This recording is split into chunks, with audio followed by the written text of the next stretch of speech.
பலத்தால் ஈட்டி எடுத்தே நெஞ்சை பிளந்தான் கொடுமை.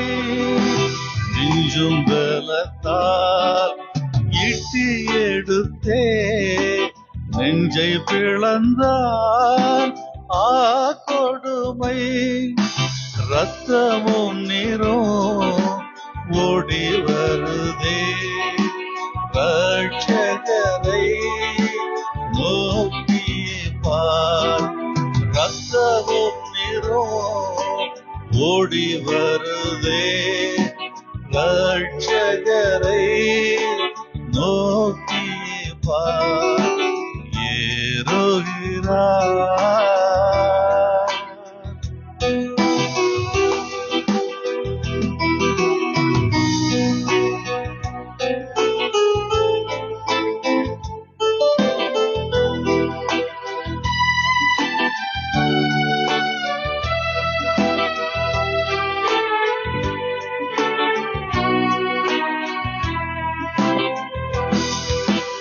இந்த பாடுகள் உந்தன் வாழ்வுக்காய் சொந்தப்படுத்தி ஏற்றுக்கொண்டார்.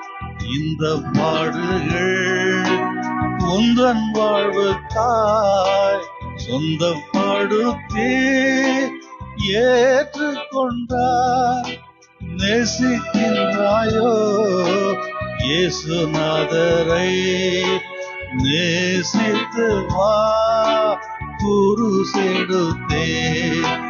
நேசிக்கின்றாயோ இயேசுநாதரை? நேசித்து வா குருசெடுத்தே. ஏறுகின்றார்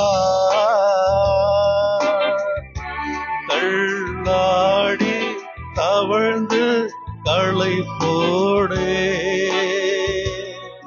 என் இயேசு குருசை சுமந்தே என் நேசர் கொல்கதா மலையின் மேல் நடந்தே ஏறுகின்றார்.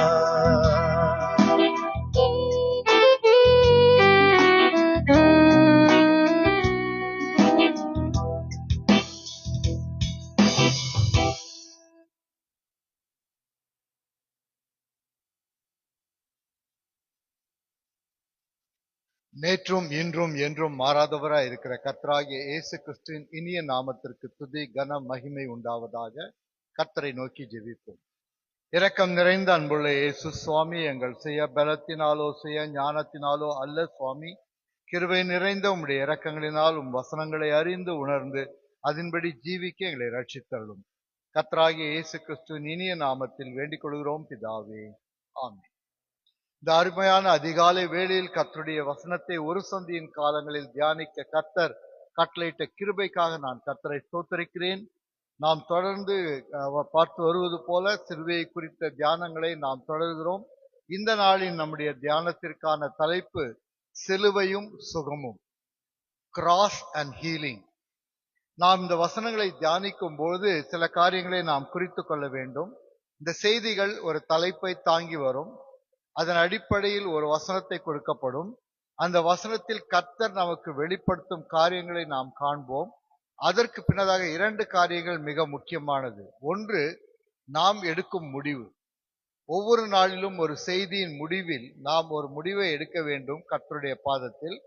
இரண்டாவது, அந்த முடிவை கடைபிடிக்க வேண்டும். அதுதான் இந்த ஒரு சந்தியின் காலங்களின் காலை ஆராதனையினுடைய அடிப்படை நோக்கம். கர்த்தருடைய வசனங்களை அறிந்து கொள்வது மட்டுமல்லாமல் கர்த்தருடைய வசனங்களை பின்பற்றுவர்களாய் ஜீவிக்க கர்த்தர் நம்மை இந்த வேளையில் அழைக்கிறார். இந்த நாளில் அந்த கேட்ட தலைப்பு சிலுவையும் சுகமளித்தலும் அல்லது சுகமும். நம்முடைய வாழ்க்கையில் சுகம் என்ற வார்த்தையை பயன்படுத்தும் போது பல்வேறு சமயங்களில் அது உடல் சார்ந்த ஒரே ஒரு காரணத்தை மட்டும் நாம் குறிப்பிடுகிறோம். தலை வலிக்கிறது அல்லது தொடர்ந்து கால் வலிக்கிறது, உடல் உபாதை அல்லது சுகவீனங்கள் அல்லது நீண்ட நாள் நோயினால் கவலைப்படுவது, இருதய கஷ்டங்கள், இப்படி பல சமயங்களில் நம்முடைய வாழ்க்கையில் நாம் காணும் காரியம் சுகம் என்ற வார்த்தை ஒன்லி பிசிக்கல்.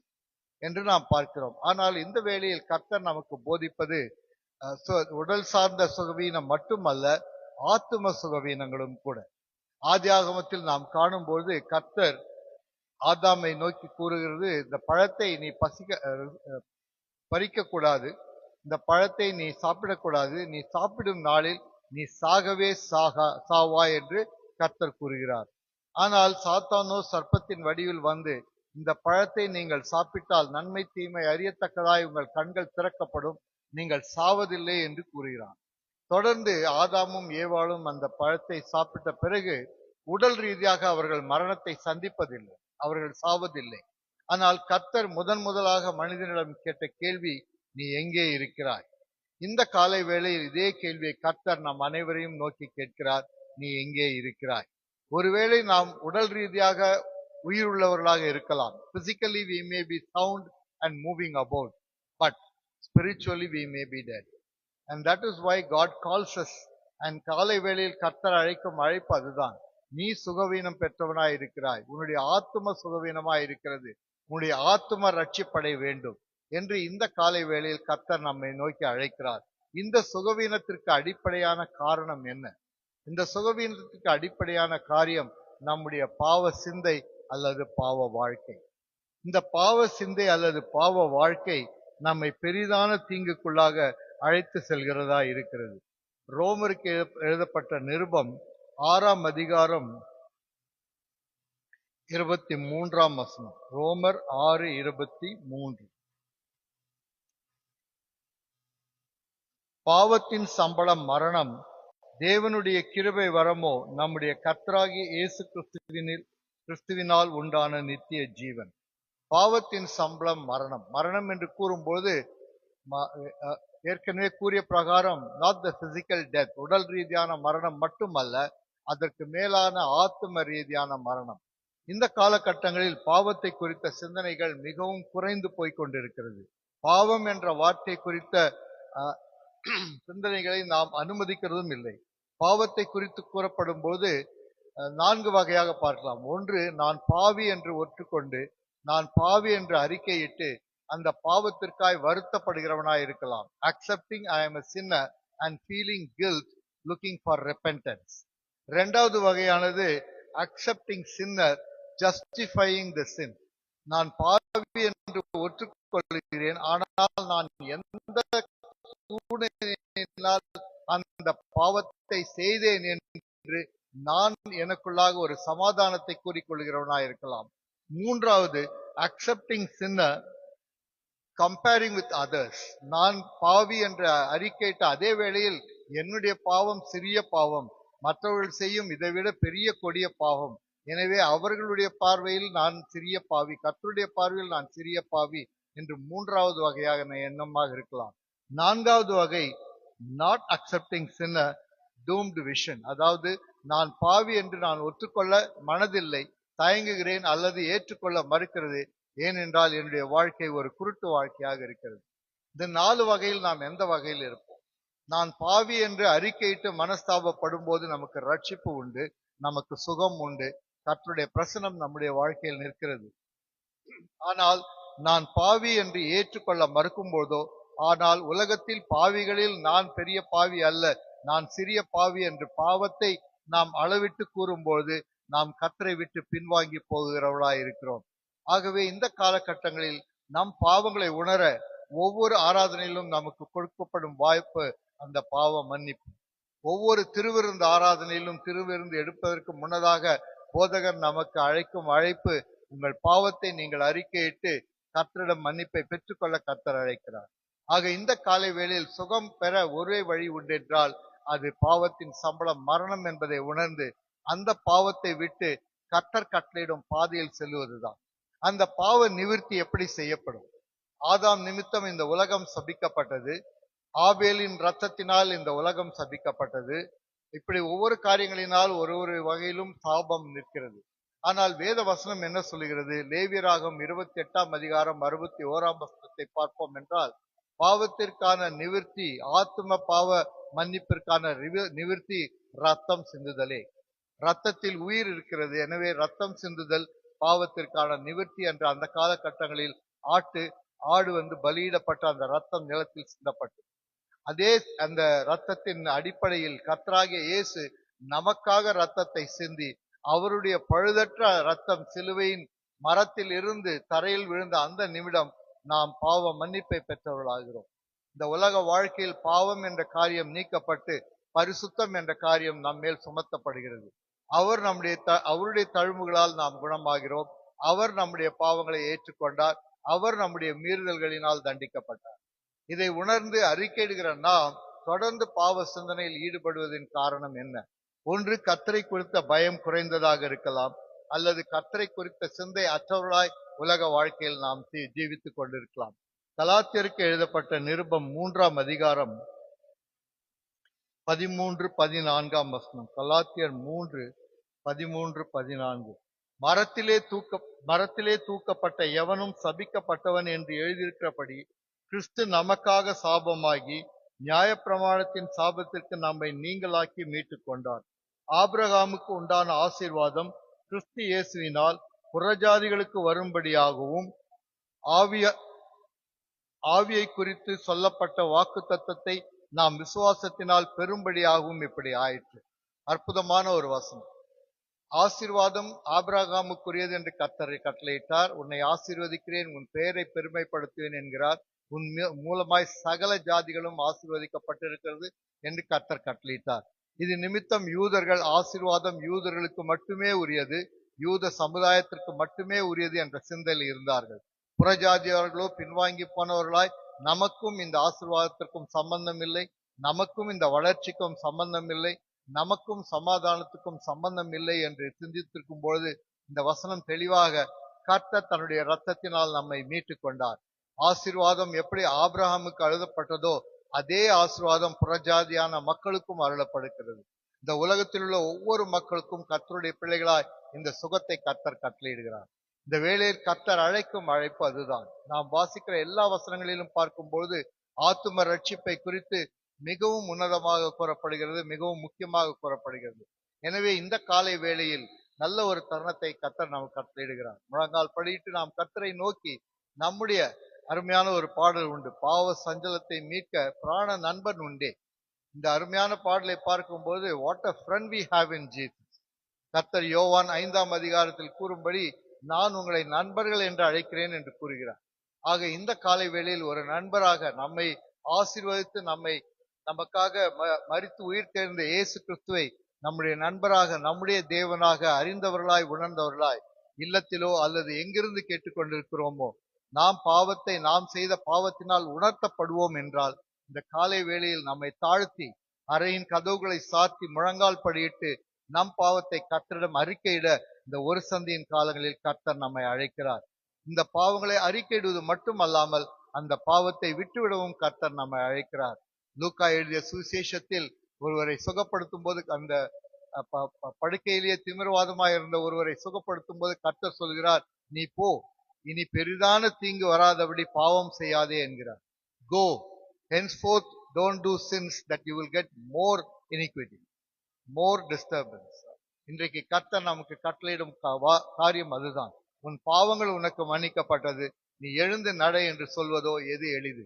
இந்த வேளையில் நீங்கள் உங்கள் பாவங்கள் உங்களுக்கு உணர்த்தப்படுகிறது என்று விசுவாசித்தீர்களானால், உங்களை தாழ்த்தி கர்த்தர் கரத்தில் ஒப்புவித்தீர்களானால், கர்த்தர் வல்லமையாய் அவர் உங்கள் மேல் தம் கரத்தை வைத்து உங்களை சுகப்படுத்துகிறார்.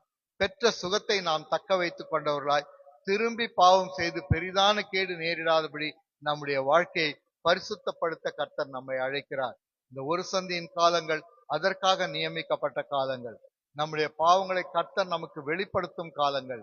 நம்முடைய பாவங்களை மன்னிக்க கர்த்தர் நமக்கு அழைப்பின் காலங்கள். இதை உணர்ந்தவர்களாய் நம்முடைய வாழ்க்கையில் நாம் கர்த்தரை நோக்கி பார்ப்போம். 1 பேதுரு 2ஆம் அதிகாரம் 24-25 வசனம். 1 பேதுரு 2ஆம் அதிகாரம் 24-25. நாம் பாவங்களுக்கு செத்து நீதிக்கு பிழைத்திருக்கும்படிக்கு அவர் தாமே தமது சரீரத்தில் நம்முடைய பாவங்களை சிலுவையின் மேல் சுமந்தார். அவருடைய தழும்புகளால் குணமானீர்கள். சிதறுண்ட ஆடுகளைப் போல் இருந்தீர்கள். இப்போதோ உங்கள் ஆத்துமாக்களுக்கு மேய்ப்பரும் கண்காணியுமானவரிடத்தில் திருப்பப்பட்டிருக்கிறீர்கள். இந்த வசனத்தின் நோக்கம், முதல் வசனம், சிலுவையின் மேல் நம் பாவங்கள் மன்னிக்கப்படுகிறது. கர்த்தர் கூறுகிறார், இந்த வேலைக்காக நான் அழைக்கப்பட்டேன் என்று கர்த்தர் கூறுகிறார். எப்பொழுது அந்த வார்த்தை கூறுகிறார்? நோயாளிகளை சுகப்படுத்தும் போதோ அல்ல, மரித்தவர்கள் எழும்பும் போதோ அல்ல, அல்லது அற்புதங்களையும் 5 அப்பம் 2 மீன்களை அப்பம் அதிகமாய் மாற்றும் போதோ அல்ல. எப்பொழுது இந்த வார்த்தை கூறுகிறார்? அவர் பாடுகளுக்கு ஆயத்தப்படும் போது, சிலுவையில் மரிக்க ஆயத்தப்படும் போது கூறுகிற வசனம், வார்த்தை, இந்த வேலைக்காக நான் அழைக்கப்பட்டேன். ஆக இந்த வேலைக்காக அழைக்கப்பட்ட கர்த்தர் 24ஆம் வசனம் மூலமாய் சிலுவையின் மேல் நம்முடைய பாவங்களை சிலுவையின் மேல் சுமந்தார், அவருடைய தழும்புகளால் குணமானீர்கள். இது முதற் பகுதி. நான் முதலில் கூறியது போல நாம் எடுக்க வேண்டிய முடிவு என்ன? இந்த காலை வேளையில் நாம் எடுக்க வேண்டிய முடிவும் அதை பின்பற்ற வேண்டிய காரியமும் என்ன? 2 காரியங்களை கர்த்தர் கட்டளையிடுகிறார். 25ஆம் வசனம், இப்பொழுதோ உங்கள் ஆத்துமாக்களுக்கு மேய்ப்பரும் கண்காணியுமானவரிடத்தில் திருப்பப்பட்டிருக்கிறீர்கள். ஆக நாம் நினைவு கொள்ள வேண்டியது, நம்மை நோக்கி பார்க்கிற நம் மேய்ப்பர் நம்மோடு இருக்கிறார். அவர் மேய்ப்பர் மட்டுமல்ல, கண்காணியானவருமாய் இருக்கிறார். We are bound by the shepherd, but not only as a shepherd, but also as a supervisor. நீங்கள் பார்க்கும்போது ஒரு மேய்ப்பர் நடந்து செல்லும் போது அவர் கையில் ஒரு தடி இருக்கிறது. அந்த தடியின் மூலம் அந்த ஆட்டை அவர் பராமரிக்கிறார், பாதுகாக்கிறார். எப்பொழுது தேவையோ செல்லமாக அதை தட்டி அதை சரியான பாதையில் நடத்துகிறார். இன்றைக்கும் கர்த்தர் உங்கள் வாழ்க்கையில் அப்படி தட்டி கொண்டிருக்கலாம், அப்படி வழி நடத்தி கொண்டிருக்கலாம். எனவே அவருடைய சிற்சையை அற்பமாக எண்ணாமல், அது பாவத்தை விட்டு விலக ஒரு வாய்ப்பு என்பதை உணர்ந்தவர்களாய் நம்மை தாழ்த்தி கர்த்தர் கரத்தில் ஒப்புவித்து, கர்த்தரின் இரத்தத்தால் சுத்தமானோம் என்பதை உணர்ந்து, கர்த்தருக்கு சாட்சியாய் நின்று மற்றவர்களுக்கு கர்த்தருடைய செய்தி அறிவிக்க கர்த்தர் தாமே அழைக்கிறார். நாம் எடுத்த அந்த முடிவுகளை கர்த்தர் தாமே ஆசீர்வதித்து வழிநடத்தி பாவமற்ற வாழ்க்கை ஜீவிக்க கர்த்தர் நம்மோடு இருக்கிறார் என்ற விசுவாசத்தோடு நாம் செயல்படுவோமாக. எல்லா புத்திக்கும் மேலான தெய்வீக சமாதானம் நம்முடைய இருதயங்களையும் சிந்தைகளையும் கர்த்தருக்குள்ளாக காத்துக்கொண்டு ஆசீர்வதிப்பதாக. ஆமென்.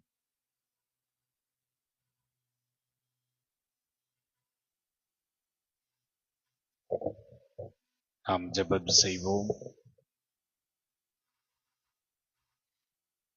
அன்பின் நல்ல கடவுளே, ஆசீர்வாத மகிழ்ச்சி நிறைந்த இந்த காலை வேளையிலே கர்த்தாவே, உம்முடைய திருவார்த்தை சிலுவையின் மூலமாய் சுகத்தை கொடுக்கிற கடவுளாய் இருக்கிறீர்.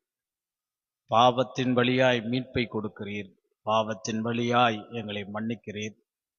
பாவம் என்கிற ஆண்டவரே நிவாரணத்திற்கு பலியாய் நீரே ஜீவ பலியாய் வந்து எங்களை மீட்டிருக்கிறீர் என்கிற ஆண்டவரே, உடைய திருவார்த்தையின் வசனத்தின் வாயிலாக உடைய வார்த்தையின் இந்த பாவ நிவாரணத்தை செய்வதற்கு இந்த நாளிலே இந்த ஒரு சந்தியின் கால ஆண்டவரே, குறிப்பாக இந்த நாட்களில் சிலுவையின் பயணத்திலே பயணிக்கும்படியாய் தியானிக்கும்படியாய் கடவுள் கொடுத்த இந்த நல்ல நாளுக்காக நாங்கள் நன்றி சொல்கிறோம் சாமி.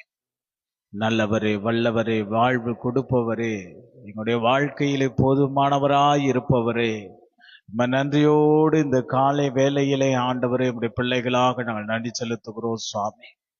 கடந்த இரவு முழுவதுமாய் நீர் சுகபத்திரமாய் பாதுகாத்து பராமரித்து நல்ல ஒரு தூக்கத்தை கொடுத்து காலை வேளை எழுந்து ஆண்டவருடைய வார்த்தை கேட்டு இந்த நாளுடைய பயணங்கள் எங்களுடைய வாழ்விலே சந்திக்க போகிற காரியமெல்லாம் ஆண்டவரே உம்முடைய கரத்துல வைத்து ஜெபம் செய்துட்டு நாங்கள் கடந்து போகிற போது கர்த்தர் இந்த பாதைக்கு முன்பாக எங்களை சிலுவை கொண்டு காத்து ஆண்டவரை வழிநடத்துவீர் என்கிற தருணத்தோடு இந்த காலை வேலைக்காக நன்றி சொல்கிறோம் சாமி.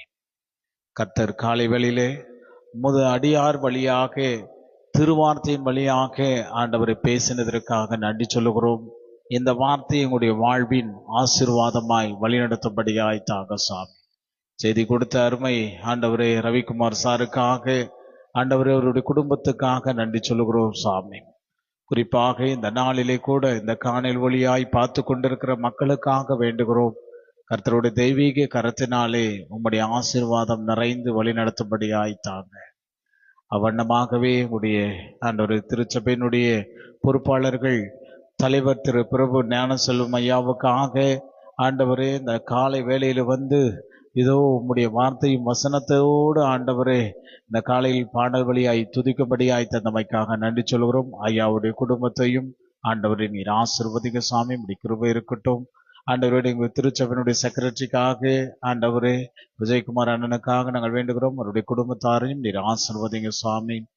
ஆண்டவரே இது சபையினுடைய பொருளாளர், கண்கடையாய் செகண்டரி ஸ்கூலுடைய தலைமை ஆசிரியர் திரு ஜான்சன் சாருக்காக, ஆண்டவரே அதே போல ஆண்டவரே இது டெலிகாஸ்ட் செய்து கொண்டிருக்கிற போது கர்த்தர் அவரையும் அவருடைய குடும்பத்தாரும் நீர் ஆசீர்வதிங்க சுவாமி. இந்த நாளிலே இதுக்கு உறுதுணையாய் ஆண்டவரை இசையின் வழியாய் இசைத்து ஆண்டவரை மகிமைப்படும்படியாய் செய்த அருமை தம்பி ராஜனுக்காக, குடும்பத்துக்காக, பிள்ளைக்காக, ஆண்டவரை டிஃபரெண்ட் ஸ்கூலுடைய ஸ்டாஃப் ஒவ்வொருத்தருக்காக நாங்கள் வேண்டுகிறோம். இந்த நாளிலே கூட ஆசீர்வாதமாய் கற்றுக்கொண்ட பாடத்தை எங்களுடைய வாழ்க்கையிலே அது ஆசீர்வாதமாய் வழிநடத்துவதற்கு உங்களுடைய ஒத்தாசை அருளும்படி ஆய்த்தாங்க. குறிப்பாக இந்த நாளிலே பலவீனத்தோடு இருக்கிற மக்களுக்காக நாங்கள் வேண்டுகிறோம். மருத்துவமனையிலே ட்ரீட்மெண்ட் எடுத்துக்கொண்டிருக்கிறவர்களுக்காக வேண்டுகிறோம். இல்லத்தில் வந்து ட்ரீட்மெண்ட் எடுத்துக்கொண்டிருக்கிறவர்களுக்காக வேண்டுகிறோம் சுவாமி. கர்த்தர் அவர்களை எல்லாவற்றுமாய் நீர் ஆண்டவரை ஆசீர்வதித்து சுகபத்திரமாய் ஆண்டவரை நல்ல ஆண்டவர் சுகத்தை பலத்தை தரும்படியாய் வேண்டுகிறோம் சுவாமி. மன வருத்தத்தோடு, கவலையோடு, நிந்தையோடு, அவமானத்தோடு ஆண்டவரை ஒவ்வொரு காரியத்திலே ஜெபித்து கொண்டிருக்கிறவர்களுக்காக வேண்டுகிறோம். கர்த்தர் அனுகிரக செய்யும்படியாய் தாங்க. ஆண்டவரே இந்த நாளிலே கூட பிறந்த நாளை காண்கிற மக்களுக்காக வேண்டுகிறோம். ஆண்டவரே உம்முடைய கரத்தினாலே ஆசீர்வதித்து உம்முடைய கரம் வழி நடத்த சாமி. இந்த நாள் பிறந்த நாளை காண்கிற ஆண்டவரே எங்களுடைய அருமை அண்ணன் கென்னடி அண்ணனுக்காக, அவருடைய குடும்பத்தாருக்காக நாங்கள் வேண்டுகிறோம். கர்த்தர் அவர்களை நீர் ஆண்டவரை ஆசீர்வதிக்கும்படியாய் தாங்க சுவாமி. குறிப்பாக இந்த நாளுடைய பயணங்களையும் உடைய கரத்தில் ஒப்புவிக்கிறோம். தர வழியாக, கடல் வழியாக, ஆகாயத்தின் வழியாக பயணிக்கிற ஒவ்வொருத்தரையும் உடைய கரத்தில் ஒப்புவிக்கிறோம் சுவாமி. பயணங்களை வாக்கி செய்து உம்முடைய கரம் ஆண்டவரை ஆசீர்வதித்து இந்த நாள் ஆசீர்வாதத்தோடு உம்முடைய கரம் வழி நடத்த வேண்டும் என்று இந்த ஜெபத்தை இயேசுவின் நாமத்தினாலே வேண்டிக் கொள்கிறோம் கர்த்தாவே, ஆமென். அருமை ஆண்டவராகிய இயேசு கிறிஸ்துவின் கிருபையும் கடவுளுடைய அன்பும் பரிசுத்த ஆவியினுடைய அனுநயிக்கவும் உடைய வாழ்வோடும் பிழைப்போடும் இந்த நாளிலே திருச்செய்தியின் சிலுவையின் வழியாய் நமக்கு சுகத்தை கொடுப்பார் என்கிற பாவத்தின் வழியாக இரட்சிப்பை அளித்த கடவுளுக்கு நன்றி செலுத்துகிற போது கர்த்தர் உங்களுடைய வாழ்வையும் உங்களுடைய குடும்பங்களையும் ஆசீர்வதித்து அருள்வாராக. ஆமென். என் ஆத்துமாவே கர்த்தரை ஸ்தோத்திரி, என் முழுமே பரிசுத்த நாமத்தை ஸ்தோத்திரி. என் ஆத்துமாவே கர்த்தரை ஸ்தோத்திரி, கர்த்தர் செய்த சகல உபகாரங்களை மறவாதே. ஆமென். நன்றி.